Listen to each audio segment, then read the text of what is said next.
ikinci cəlbə deyir ki, bu ondan da pisdir. Çünki təkfir eləyəndə bu mühümdür.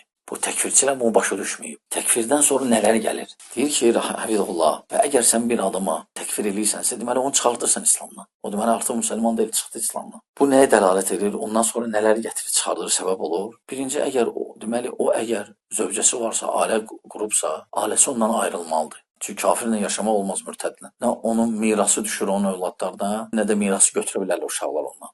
Çünki kafirinin miras götürülmür. Və həmçinin əgər ölsə o cür yuyulmur, kəfənlənmir, cənazə namazı qılınmır ona, dua olunmur ona və həmçinin müsəlmanların qəbristanlığı bastırılmır. Gör təkfirin nəticələri nədir?